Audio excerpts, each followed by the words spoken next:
यूं तो चुनाव कर्नाटक में चल रहे हैं और सबसे ज्यादा राजनीतिक सरगर्मियां, सबसे ज्यादा राजनीतिक टेम्परेचर, तापमान वो कर्नाटक का बढ़ा हुआ है।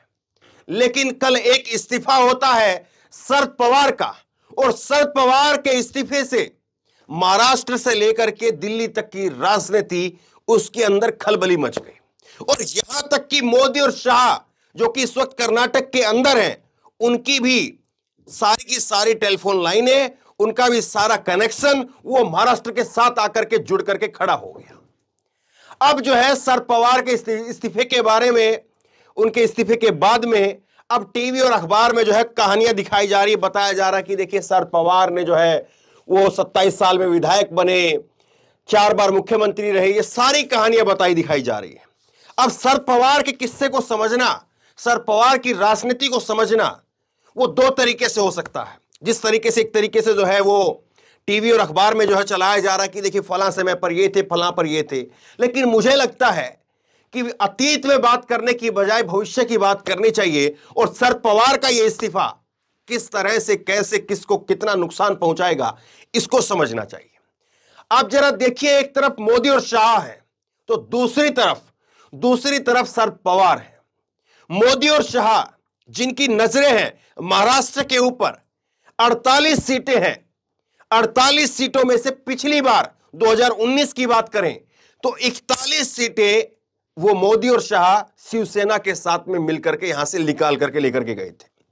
अब क्या हुआ, अब पूरा मामला पलट चुका है, 2019 वाली बात नहीं है। और दूसरी बात यह है कि राजनीति महाराष्ट्र की भी पलट चुकी है। जो शिवसेना मोदी और शाह के साथ थी, वो शिवसेना शरद पवार के साथ में है। 2-3 चीजें ऐसी हैं जो इस्तीफे को आप अगर बड़ा करके देखेंगे तो आपको समझ में आएंगी। एक है 2024 का चुनाव और दूसरा सुप्रीम कोर्ट का फैसला। सुप्रीम कोर्ट में भी महाराष्ट्र की सरकार को लेकर के अब जो है फैसला आना है। अपना फैसला सुरक्षित रखा हुआ है सुप्रीम कोर्ट ने। और महाराष्ट्र की सरकार में अगर शिंदे के विधायकों को अयोग्य घोषित कर दिया, सुप्रीम कोर्ट ने अगर अयोग्य घोषित कर दिया, तो ये मोदी और शाह के नेतृत्व में चल रही महाराष्ट्र की सरकार गिर जाएगी। वैसे में कौन बचाएगा? वैसे में बचा सकते हैं अजीत पवार।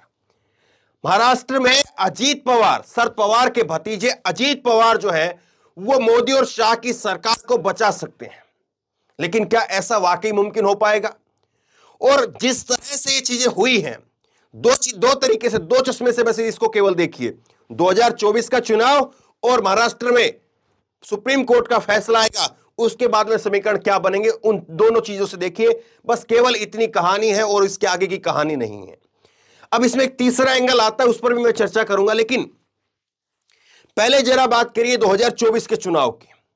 2024 के चुनाव की अगर बात करेंगे तो 48 में से 41 सीटें 2019 के अंदर लेकर के गए। और अगर वोट शेयर की अगर बात करें तो यहां पर वोट शेयर मोदी और शाह, बीजेपी का जो वोट शेयर है वो 25 से 28% है। शिवसेना जो उनके साथ में थी उसका 23 से 25% वोट शेयर उनका था।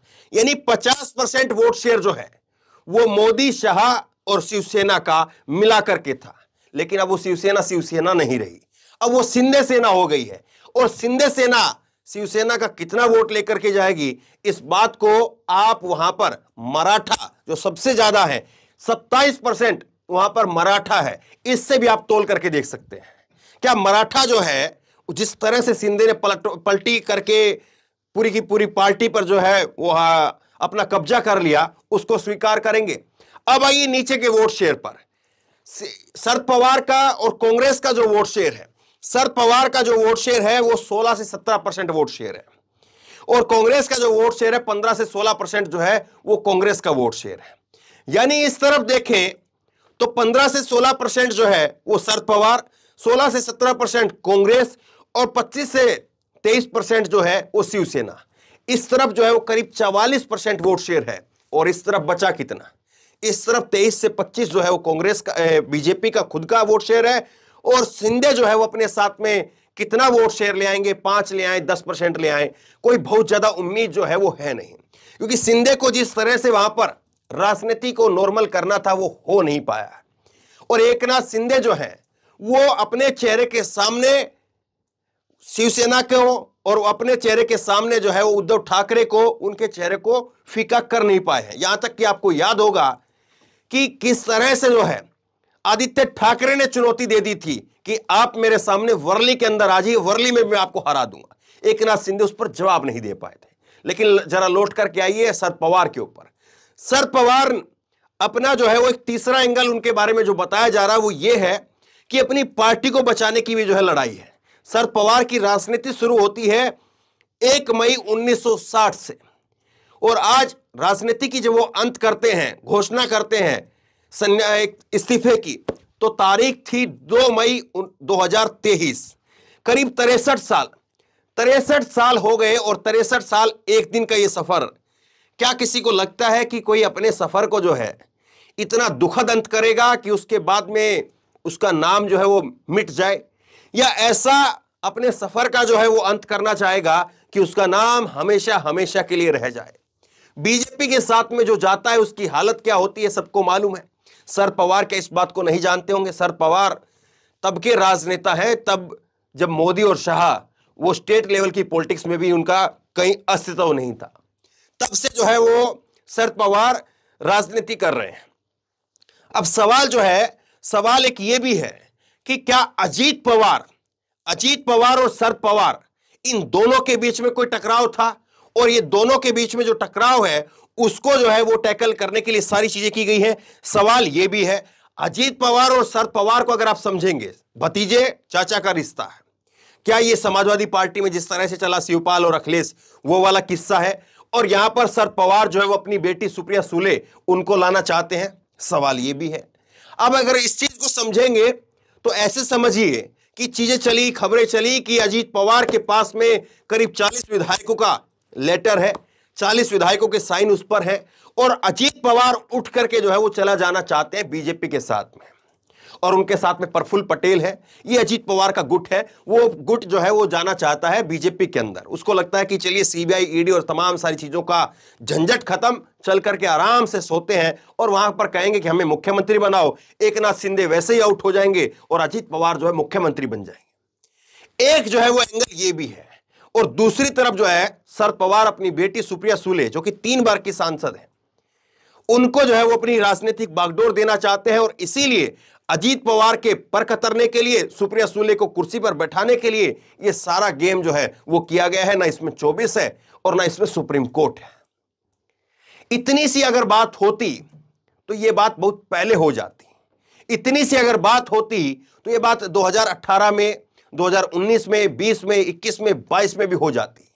अब इस वक्त में जो चीजें चली जा रही हैं वो ये मान करके, सोच करके चली जा रही हैं कि 2024 में किस तरह से क्या रुख होगा, क्योंकि अब वो समय बचा नहीं है कि आप किसी ऐसे प्लेयर को मैदान में भेजें, किसी ऐसे प्लेयर को बैठाएं जो प्लेयर जो है वो अपनी फिर उसके बाद में पिच को समझे, ग्राउंड को समझे और अपनी बैटिंग जो है वो करे। अब समय केवल इतना बचा है कि आप क्या कर सकते हैं, बॉल इतनी बची है, कितने मार सकते हैं, कितना रन बना सकते हैं, केवल समय जो है वो इतना बचा है। क्या शरद पवार के दिमाग में सारी बातें नहीं होंगी? और शरद पवार अगर सुप्रिया सुले को सांसद बनाना, अपना पार्टी का अध्यक्ष बनाना ही चाहते हैं और अजीत पवार को आउट करना ही चाहते हैं, तो फिर शरद पवार को जो है ये दाव बहुत पहले चल देना चाहिए था। ये भी जो है वो खुल करके सामने आ रहा है। अब जो चीजें हो रही हैं, या तो ये मान करके चलिए कि अजीत पवार उनकी उछल कूद को जो है वो कम करने के लिए किया गया है, या अपने आप को जो है इस तरह से किया गया है कि पार्टी से अलग हो जाए। यहां पर महाराष्ट्र की राजनीति, उसमें सुप्रिया सुले रहे, उसके अंदर अजीत पवार रहे, और आप जो है वो सेंटर की राजनीति के लिए अपने आप को तैयार करें।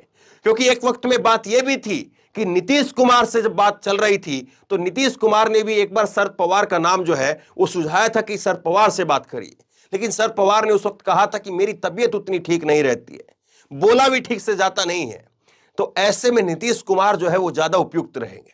तो चीजें बहुत सारी हैं, और इसीलिए जो है, इसीलिए एक एक कोना जो है वो बंधा हुआ है।